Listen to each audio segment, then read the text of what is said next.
First contact and betrayal. The holographic projection flickered in the United Nations Assembly Hall, casting an ethereal blue glow across the faces of Earth's most powerful leaders.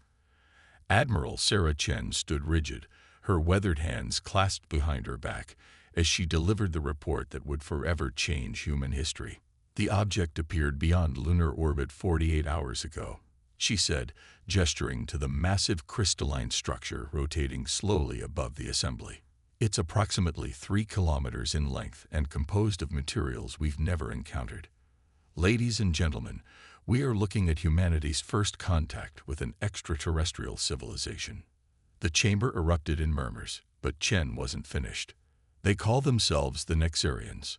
Their initial transmission was received 6 hours ago, requesting an audience with Earth's leadership. Dr. Marcus Rodriguez, head of the Global Science Initiative, stepped forward. The technological gap between our civilizations is significant. Their vessel's energy output exceeds our entire planet's power generation. But what concerns me more is the speed with which they decoded our languages and communications protocols. The assembly fell silent as the main screen activated, revealing the first image of a Nexarian. The alien's form was vaguely humanoid, but its translucent skin revealed shifting patterns of bioluminescence beneath. Ambassador Zarek, as it called itself, spoke with unsettling precision in perfect English. People of Earth, we bring greetings from the Nexarian Empire. Your world has been chosen for elevation. We offer you advancement beyond your dreams, medical immortality, faster than light travel, energy abundance. All we ask is your partnership and compliance with Imperial guidelines. For 3 months, the Nexarians shared carefully measured glimpses of their technology. Cancer vanished. Clean energy-powered cities. Global hunger became a memory. Earth celebrated its newfound utopia, even as a few voices urged caution. Dr. Elena Santos was one of them. In her secured laboratory beneath the Atacama Desert, she studied the Nexarian gifts with growing unease. These aren't just technologies, she reported to a select committee. They're changing us at a molecular level. Every person treated with their medical protocols is being subtly altered. Her warnings came too late. On a quiet Sunday morning, every Nexarian modified human suddenly froze in place. Ambassador Zarek's next transmission dropped all pretense of benevolence. Your species showed promise, but ultimately proved too independent for proper integration. The modified humans will serve as processing nodes for our planetary conversion network. The unmodified will be permitted to live as labor units. Resistance is inadvisable. The first wave of attacks targeted military installations worldwide. Nexarian weapons didn't just destroy. They unraveled matter at the quantum level. Conventional defenses proved useless against their superior technology. But they had made a critical mistake. Deep beneath the Antarctic ice, in a facility unknown even to most world governments, Dr. Santos had prepared for this possibility. Project Prometheus, originally designed to study quantum entanglement, had yielded unexpected results when exposed to salvaged Nexarian technology. Their power comes from manipulation of quantum fields, she explained to the Emergency Council of Unmodified Human Leaders. But they're so advanced, they've forgotten the fundamental principles. They've built their empire on sophisticated tools they no longer fully understand. General James Chen, Admiral Chen's brother, leaned forward. Can we use this? Santos smiled grimly. Their quantum network that controls the modified humans. It goes both ways. Every processing node is a window into their systems. They thought they were creating a control network. Instead, they'd given us access to their entire empire. The council chamber's lights flickered as Santos activated a small device. Across the globe, modified humans blinked and awakened, free from Nexarian control. In orbit, the massive alien ships registered thousands of simultaneous system failures. They gave us the tools of our own liberation, Santos declared. Now we show them humanity's greatest strength isn't our technology. It's our ability to adapt and overcome. The Nexarian Empire had made a fatal error. They assumed technological superiority guaranteed victory. They never considered that by trying to subjugate humanity, they would instead catalyze our greatest transformation. As their ships fell from the sky, Ambassador Zarek finally understood the ancient warning about Earth: beware the young species that learns too quickly. The war for Earth's freedom had begun. But this was just the first battle in humanity's fight for its place among the stars. The hidden defense. 3 months after humanity's initial victory, the true scale of the Nexarian threat became apparent. Their defeated advance fleet had been merely a fraction of their military might. Now, long-range sensors detected a massive armada approaching from the direction of Alpha Centauri. In the underground facility nicknamed The Forge, Dr. Elena Santos stood before a holographic display of the approaching fleet. "We have 8 months before they arrive," she announced to the assembled leadership. "This time, they won't underestimate us." The Forge had become humanity's primary research and development center, built within a sprawling complex of natural caverns beneath the Antarctic ice. Here, scientists from every nation worked tirelessly to understand and improve upon the quantum technology they'd wrested from the Nexarians. General Chen paced the length of the command center, his reflection ghosting across dozens of monitoring screens. "The reverse-engineered shielding technology will only protect our major cities for a few days at most. We need something more." "We've been approaching this wrong," Dr. Santos replied, pulling up a complex series of equations. "Look at the quantum signature of their ships. The Nexarians built their entire civilization on manipulating higher dimensional space, but they do it through brute force. It's like using a sledgehammer to perform surgery." Dr. Yuki Tanaka, a theoretical physicist who had once been criticized for her impossible theories about dimensional physics, stepped forward. "We don't need to match their power. We need to be more precise. Their technology creates massive distortions in space-time. If we can detect those distortions, we can predict where they'll be vulnerable." Santos finished, her eyes lighting up. "Yuki, your quantum resonance theory. Could we modify it to target their weak points?" The next few months transformed the Forge into a hive of feverish activity.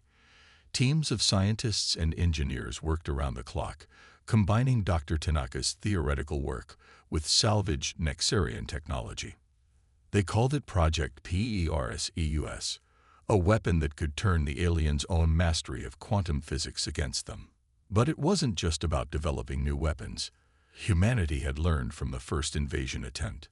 Across the globe, vast underground cities were constructed using modified Nexarian matter manipulation technology. Advanced manufacturing facilities were buried deep within mountain ranges. The surface of Earth became a carefully crafted illusion, a trap for the overconfident invaders. 4 months before the Armada's arrival, they achieved their first breakthrough. In a heavily shielded test chamber, Dr. Santos activated a prototype of the Perseus device. A small drone constructed with Nexarian technology simply ceased to exist, not destroyed, but shifted into a parallel dimension of their choosing. "It works by creating a quantum resonance field," Santos explained to the United Earth Defense Council. "When their ships use their quantum drives, they create microscopic tears in space-time. Perseus detects these tears and forces them open, sending the ships into a dimensional void of our choice." General Chen studied the test data. "Can they detect it?" "That's the beautiful part," Dr. Tanaka interjected. "The quantum resonance field appears as normal background radiation to their sensors. They're so focused on grand manipulations of space-time that they overlook subtle fluctuations. Their greatest strength has become their greatest weakness." But Perseus was only part of the solution. Under the guidance of Dr. Marcus Rodriguez, another team had made significant progress understanding the Nexarian biomodification protocols. They discovered that the changes made to human subjects could be reversed, and more importantly, improved upon. "We can create a new generation of enhanced humans," Rodriguez reported. "Not slaves to their network, but soldiers capable of interfacing with our hybrid technology. volunteers who can pilot ships and weapons that combine human intuition with Nexarian power. The first group of volunteers underwent the new enhancement procedure 6 months after the initial invasion. Among them was Admiral Sarah Chen, who had survived the first attack and insisted on being part of humanity's defense force. In a secure training facility beneath the Pacific Ocean, these enhanced soldiers learned to control vessels that blended human and Nexarian technology. The ships were smaller than their alien counterparts, but far more maneuverable, designed to exploit the weaknesses that PERSEUS would create. 2 months before the Armada's expected arrival, humanity was ready. The surface of Earth appeared vulnerable, its defenses seemingly primitive compared to the first invasion. But beneath the ground, inside mountains, and under the seas, a new kind of army waited. "Let them come," General Chen said, watching the latest war game simulation. "This time, we're not just fighting for survival. We're fighting to show the galaxy that humanity will never be subjugated." Dr. Santos stood at her primary research station, monitoring the quantum field readings that now surrounded Earth like an invisible net. The Nexarians thought they were returning to crush a primitive species that had gotten lucky. Instead, they were flying into a trap laid by an enemy they had inadvertently helped create. The countdown to humanity's greatest test had begun. But this time, Earth was ready to show the true cost of underestimating human determination and ingenuity. Operation Shadow Strike. The Nexarian Armada emerged from hyperspace exactly where Dr. Santos had predicted. 300 capital ships, each larger than Earth's tallest skyscrapers, materialized in a display of power meant to terrify humanity into submission. Their arrival was met with apparent panic, automated defense systems failing, communication networks crashing, and cities going dark across the globe. Admiral Sarah Chen, monitoring from her command center deep within the Marianas Trench facility, allowed herself a small smile. All stations confirm readiness for Operation Shadow Strike. The responses came in from hidden bases worldwide. Antarctic Command, standing by. Himalayan Base, ready. Andes Station, confirmed. Every response represented thousands of hours of preparation, millions of lives dedicated to this moment. High above Earth, Ambassador Zarek's voice boomed across all frequencies. "Your resistance was admirable, but futile. Surrender now, and we will be merciful. Resist, and we will reduce your world to its atomic components." Dr. Santos, stationed beside Chen, checked the quantum field readings one final time. Their positioning exactly as we hoped. Their formation creates perfect resonance points for PERSEUS. "Then let's show them humanity's answer," Chen replied. She opened a channel to all Earth forces. Execute Shadow Strike. The first phase began silently. Quantum resonance fields, invisible to Nexarian sensors, began to build around their fleet. The aliens interpreted the energy readings as harmless background radiation, exactly as planned. Suddenly, 30 of their largest ships simply vanished, shifted into a parallel dimension by precisely calibrated PERSEUS devices. Before the Nexarians could react, the second phase began. From beneath the oceans, from mountain bases, and from hidden orbital platforms, humanity's new fleet emerged. 500 vessels, smaller than their Nexarian counterparts, but piloted by enhanced humans interfaced directly with hybrid technology, swarmed the disorganized alien formation. Multiple quantum field disruptions detected, reported Lieutenant Maya Puddle from her control station. Their remaining ships are struggling to maintain dimensional stability. The Nexarian response was predictably overwhelming. Massive energy weapons capable of destroying continents turned toward the human fleet. But humanity had learned from their first encounter. The hybrid ships, combining Nexarian quantum technology with human ingenuity, phased between dimensions faster than the aliens could target them. Admiral Chen's voice remained steady as she coordinated the attack. Battle groups Alpha through Delta, continue harassment patterns. Echo and Foxtrot, prepare for primary objective. Dr. Rodriguez, monitoring the enhanced pilot's biometrics from his station, noted with satisfaction that the new modifications were performing perfectly. The human pilots could process the multi-dimensional combat data faster than the Nexarians' automated systems. The aliens' frustration became evident as their precise formation dissolved into chaos.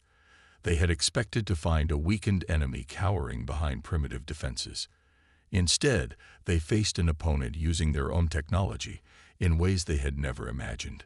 Their flagship is isolating itself, Santos announced, highlighting a massive crystalline structure at the fleet's center. They're trying to establish a new quantum control network. Perfect. Chen activated her neural interface, connecting directly with her command ship. All units, execute pattern Omega. Dr. Santos, PERICUS platforms are yours. What followed was something unprecedented in galactic warfare. Dozens of PERICUS devices activated simultaneously, creating a complex web of quantum resonances. The space around the Nexarian flagship became a maze of dimensional shifts and temporal distortions. Ambassador Zarek's final transmission betrayed genuine fear. What have you done? This level of quantum manipulation should be impossible for your species. You made one fundamental mistake, Chen replied as her fleet moved into final attack position. You judged us by your standards, by your limitations. Humanity doesn't accept limitations. We overcome them. The flagship, trapped in a quantum resonance field it couldn't escape, watched helplessly as its support fleet was systematically dismantled by the human Nexarian hybrid ships. Earth's defenders had turned the aliens' greatest strength, their reliance on quantum technology, into a fatal weakness. When the battle ended, nearly two-thirds of the Nexarian armada had been banished to parallel dimensions, their quantum drives permanently disabled. The remaining ships, their carefully programmed battle computers unable to adapt to human tactical innovations, were either destroyed or captured. But victory had come at a cost. Dozens of human ships were lost, their brave crews sacrificing themselves to protect their homeworld. The enhanced pilots who survived showed signs of strain from interfacing with the hybrid technology for extended periods. In the aftermath, as recovery operations began, Dr. Santos approached Admiral Chen with urgent news. The quantum data we gathered during the battle, it's revealed something unexpected. The Nexarians aren't the only advanced civilization out there, and not all of them share their imperial ambitions. Chen studied the sensor logs, understanding the implications. Earth had proven itself capable of defending against the galaxy's most powerful known empire. But this victory wasn't just about survival anymore. It was humanity's first step onto a much larger stage. Send word to all commands, she ordered. Operation Shadow Strike was successful, but our work is just beginning. The galaxy needs to understand that humanity isn't just another species to be conquered or ignored. We're something entirely new. The message spread across Earth's hidden network of bases and facilities. Humanity had won its first major victory against the Nexarian Empire. But in doing so, they had also announced their presence to powers far beyond their current understanding. The real challenge was just beginning. The Empire's weakness. In the 3 months following Operation Shadow Strike, Earth's scientists made a discovery that changed everything. Deep within the captured Nexarian vessels, Dr. Elena Santos and her team found something unprecedented. Fear.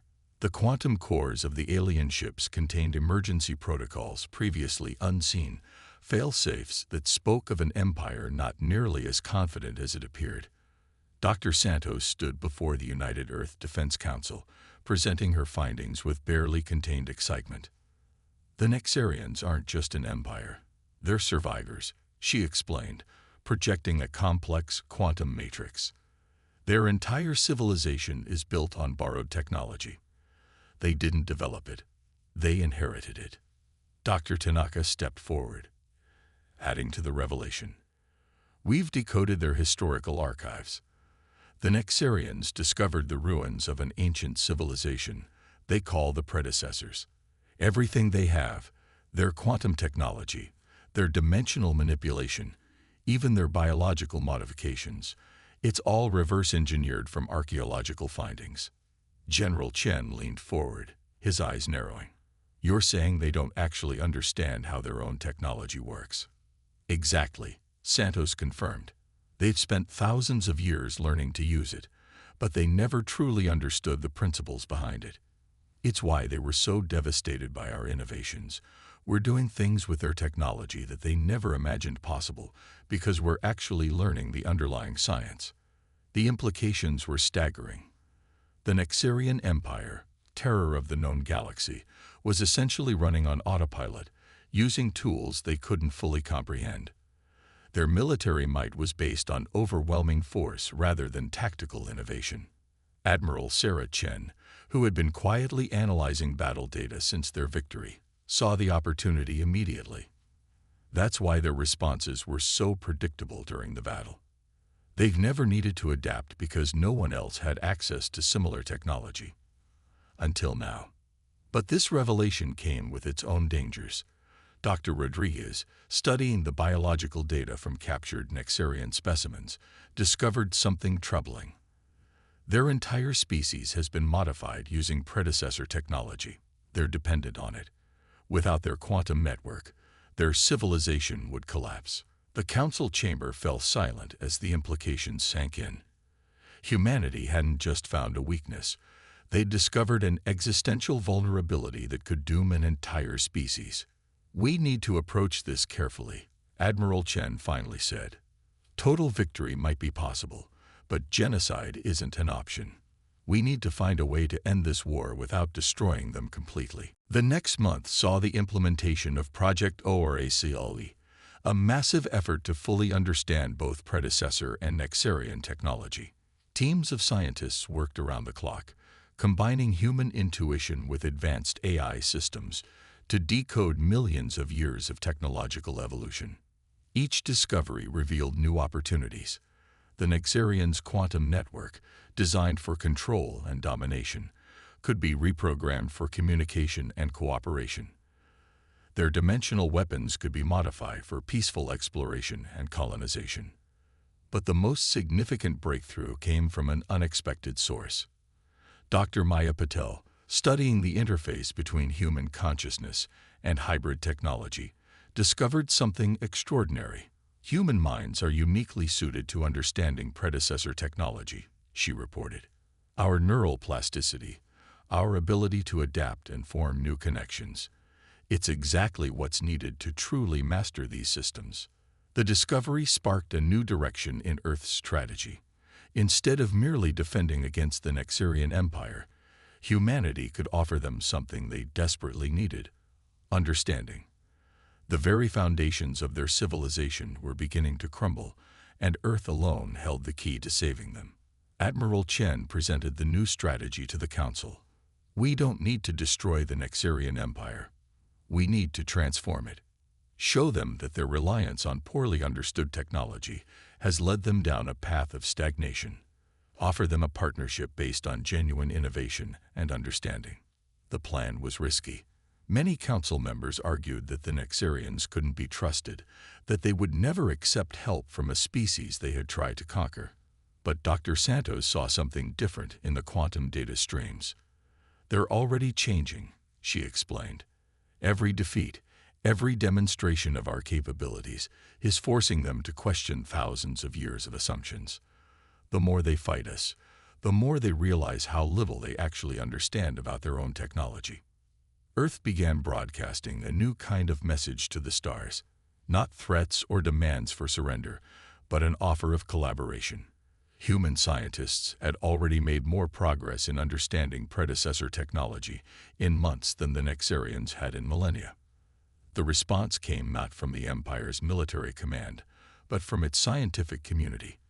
A growing faction within Nexarian society had watched Earth's innovations with increasing fascination.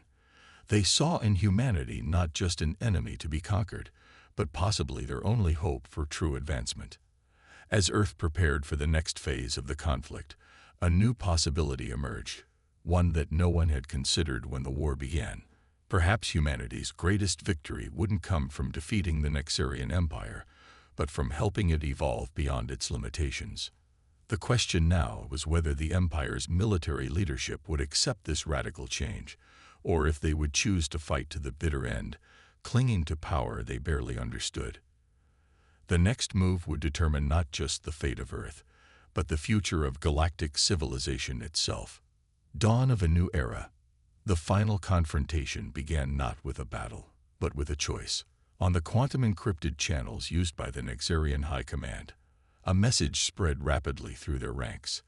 Half of their core worlds had switched allegiance, embracing humanity's offer of partnership. Supreme Commander Xareth, leader of the Empire's militant faction, ordered his remaining loyal forces to converge on Earth. "We will not be undermined by primitive beings who barely understand the power they've stumbled upon," he declared. But Earth was waiting. Admiral Sarah Chen stood on the bridge of the Prometheus, humanity's first true battleship built with fully understood predecessor technology. Around her, a fleet of hybrid vessels crewed by both humans and Nexarian defectors held position. "They still don't understand," Dr. Santos observed from her station, monitoring quantum fluctuations. "Even now, they think this is about military might." The Nexarian warfleet emerged from hyperspace in a desperate formation. Nearly 1,000 ships gathered for one final assault. But something was different. Their usually perfect crystalline structures showed signs of instability, their quantum cores flickering with untamed energy. "Their system is breaking down," Dr. Tanaka reported, analyzing the readings. "Without the support of their core world's infrastructure, they can't maintain proper control over the technology." Supreme Commander Xareth's voice boomed across all frequencies. "Surrender your innovations and submit to Imperial authority, or watch your world burn." Admiral Chen's response was calm, almost pitying. "Look at your own ships, Commander. The technology you rely on but never understood is failing. You're not fighting us anymore. You're fighting against progress itself." The battle that followed was unlike anything in human or Nexarian history. The Empire's ships attacked with desperate fury, but their weapons were erratic, their quantum drives unstable. In contrast, Earth's forces moved with precision and purpose, their hybrid technology responding to the intimate understanding of both human and defector crews. Dr. Rodriguez, monitoring from the forge, detected something unprecedented. The quantum network, it's not just failing, it's evolving. The Nexarian crews, they're starting to interface with their ships the way we do, through understanding rather than mere control. The turning point came 3 hours into the battle. A group of Nexarian destroyers, their crews caught between loyalty to their commander and the undeniable reality of their situation, switched sides mid-combat. The sight of Nexarian ships fighting alongside human vessels sent shockwaves through the remaining Imperial fleet. Supreme Commander Xareth made his final mistake. In desperation, he attempted to activate an ancient predecessor weapon, one whose power even the Nexarians had feared to use. The resulting quantum cascade began to tear reality itself apart. "He's going to destroy everything," Santos warned, watching the dimensional barriers buckle. The entire solar system could collapse into a quantum singularity. But humanity had prepared for even this. Project ORACLE, combined with the knowledge gained from friendly Nexarians, had given them understanding that went beyond even the predecessor's original designs. Admiral Chen gave the order that would change the galaxy forever. "Activate the Harmony Protocol," she commanded. Hundreds of quantum resonance devices, carefully positioned throughout the solar system, activated simultaneously.